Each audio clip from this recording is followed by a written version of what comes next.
Blood, oxygen, nutrients. These are all things we need to survive, and with only one way for them to be effectively distributed, that system becomes arguably our body's most vital asset. The circulatory system, comprised of an extensive collection of blood vessels and organs, is integral in the distribution of oxygen, blood, nutrients, and hormones around the body, as well as the disposal of cellular waste and carbon dioxide. This necessary system is even fundamental in the fight against diseases and maintaining homeostasis.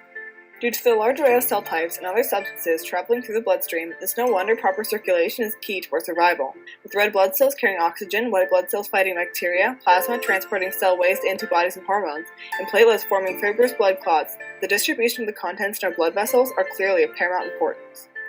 The human heart, made up of 4 muscular chambers separated by one-way valves, is the intersectum for blood. It's where oxygenated and deoxygenated blood both go to be redirected to other parts of the body. The right atrium and ventricle pumps deoxygenated blood away from the heart to the lungs, the pulmonary artery, and once rich with oxygen, thanks to gas exchange with the alveoli in the lungs, that blood makes its way back to the left side of the heart, only to be pumped out to the body through the aorta. These 2 processes are known as systemic left side and pulmonary right side circulation. The heart is needed to set up a chain reaction of processes to keep blood flowing. Similarly to how in volleyball it is important to have a setter, seeing as they are often needed to establish a good play. But the blood doesn't just travel freely in the body. A vast network of arteries, veins, and capillaries are needed to get the blood to each organ. Our arteries are vessels made of thick muscle and elastic connective tissue that can support the flow of high-pressure blood away from the heart, whereas our veins have thin muscle layers and elastic connective tissue with one-way valves to push the low-pressure blood back to the heart. Our capillaries are probably the most important of them all. They're one-cell thick walls with pores in between. They allow for the contents of the bloodstream to be absorbed into our body's cells.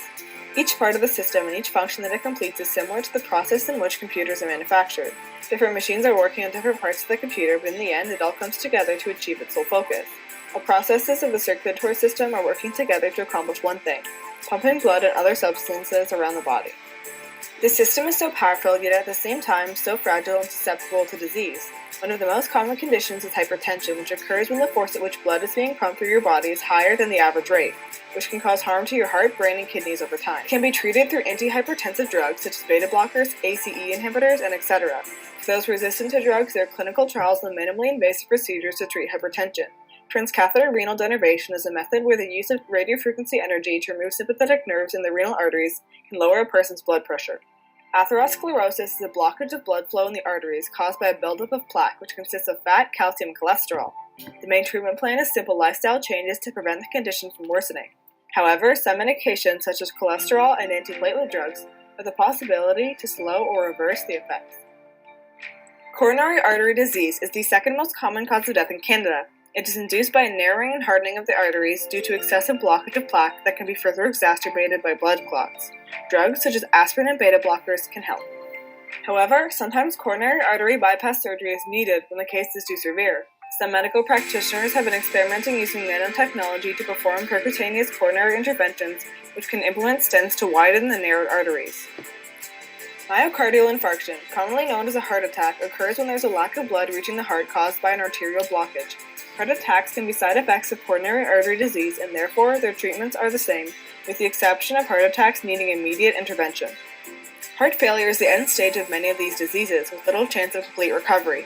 While it can be caused by a multitude of other heart issues, heart failure is the inability to pump the required volume of blood through the body due to a weakening or damage to the heart muscle.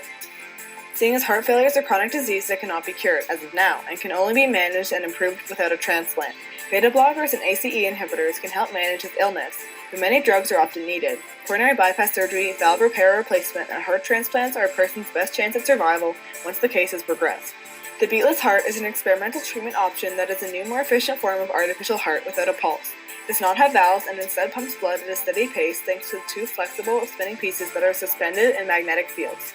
The beatless heart is being developed by a team at the Texas Heart Institute, who after implantation has managed to sustain the life of a man experiencing multiple organ failure for an additional 6 weeks.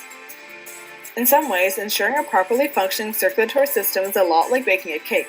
Forgetting to add one ingredient, such as baking powder, to a cake greatly impacts the outcome. Similar to how if one part of the human circulatory system is not working, the entire process may collapse. All conditions must be perfect to keep this vital system running smoothly. The things our bodies can do on their own is incredible, and most people take it for granted. Modern medicine is complex and ever-changing, but thanks to the multitudes of developments in the past, the functions and diseases of the circulatory system are no longer unknown phenomenons. There is much to expect from the future of medicine, which will continue to improve mankind in the years to come.